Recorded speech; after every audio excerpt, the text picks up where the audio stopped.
ลาฝนตกหำเด้อใบว่าหน้าเคยดำเป็นหน้าหวานใส่แต่สารเค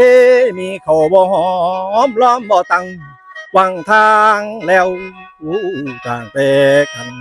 เออลาบ่มีความสัมพันธ์บ่มีหวานมีเว้าขอแห้งกันไปลงแค่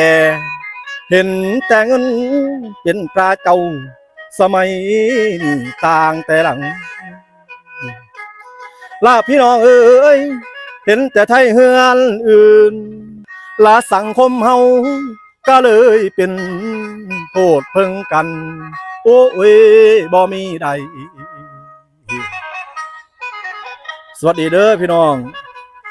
ยินดีต้อนรับครับบันสวนเอฟซีเด้อ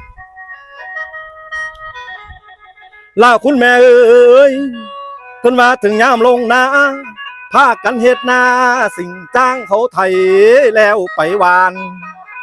เกิดมาแล้วแดงคือฟานน้ำบ่ขังมีแต่หญ้าเฮ็ดนา